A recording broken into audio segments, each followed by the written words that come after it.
இல்ல, சூழல் எல்லாமே ரொம்ப சேலஞ்சிங்கா இருக்கும். எதுவுமே கிட்டத்தட்ட எதுவுமே சரியா இருக்காது. சுத்தி இருக்கிறது எல்லாமே தப்பா இருக்கும்.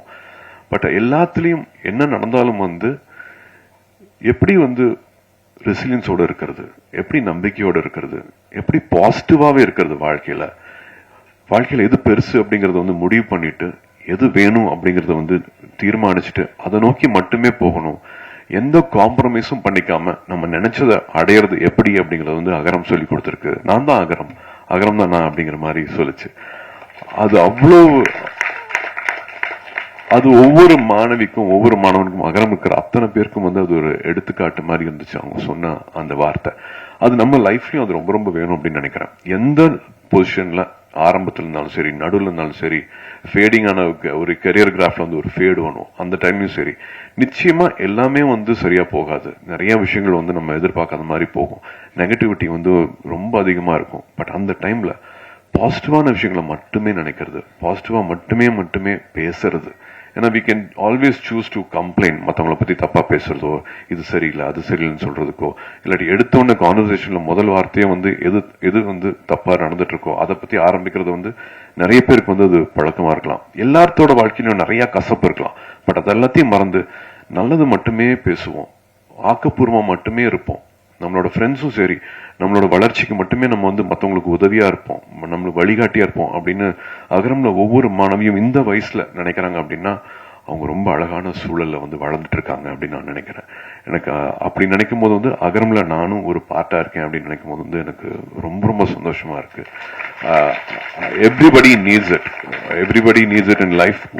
ஒரு வாட்டியும் கசப்பான அனுபவங்கள் வரும்போது அதை தகர்த்துட்டு பாசிட்டிவா நினைக்கிறது ரொம்ப ரொம்ப முக்கியம். கார்த்தியும் சொன்ன மாதிரி எது ஆகணும் அப்படின்னு நம்ம ஏங்கி தவிக்கிறோமோ அதுவாவே ஆகும். அது நிச்சயமா ஆகும்.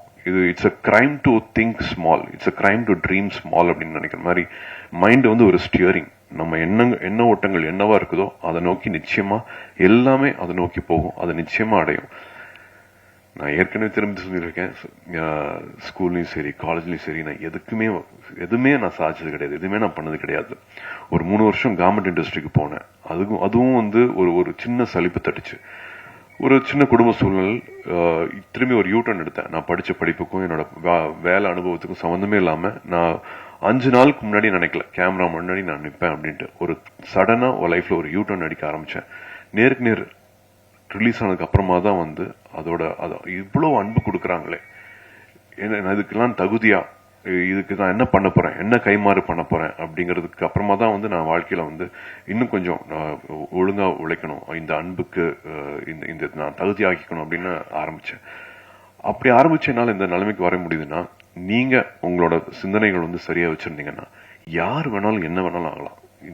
என்னோட ஒண்ணுமே இல்லாத நான் இந்த இடத்துலயும் இந்த மாதிரி ஒரு அன்பு கிடைக்கிற நிலைமைக்கு என்னால வர முடிஞ்சிருக்கு அப்படின்னா, இது 17 வயசுல இவ்வளவு சிரமங்களுக்கு தாண்டிட்டு நீங்க அடைஞ்சிருக்கிற இந்த இடம், நீங்க செஞ்சிருக்கிற இந்த சாதனை, இந்த மார்க்ஸ், இது எல்லாமே பண்ணக்கூடிய அந்த வீரியம், அந்த தைரியம், அந்த பவர் இருக்குன்னா நீங்க தொடக்கூடிய எல்லைகள் நீங்க தான் அந்த எல்லையை நீங்க தான் முடிவு பண்ணணும். எங்க வேணாலும் போகலாம், எது வேணாலும் பண்ணலாம், எதுவுமே தடை கிடையாது. இப்ப இருக்கிற சூழல், இப்ப இருக்கிற சின்ன சின்ன பிரச்சனைகள்லாம் 6 மாசம் கழிச்சு நீ அது ஒரு பிரச்சனையே இருக்காது. ஒரு 3 வருஷம் கழிச்சு நீங்க அது அப்படி ஒரு சிந்தனையே இருக்காது உங்க வாழ்க்கையில. சோ தயவு செஞ்சு இப்ப இருக்கிற பிரச்சனைகளை ரொம்ப சின்னதாக்கிருங்க. நாகேஷ் எல்லாம் சொல்ற மாதிரி இங்க வச்சு பார்த்தாதான் அது பெரிய பிரச்சனையா இருக்கும். அந்த சின்ன அந்த இப்படி தள்ளி போயிடுச்சுன்னா ஒரு சின்ன தூசி மாதிரி ஆயிரும் அந்த பிரச்சனை. சோ அது விலகி இருந்து பாருங்க. இப்ப இருக்கிற பிரச்சனை ஒரு பிரச்சனையாவே நினைக்காதீங்க. Only think positive, have only positive thoughts. வாழ்க்கை இன்னும் ரொம்ப அழகானது. வாழ்க்கைய நிறைய நம்பிக்கை வைங்க. நினைக்கிற விஷயங்களை நிச்சயமா நம்ம சாதிக்க முடியும்.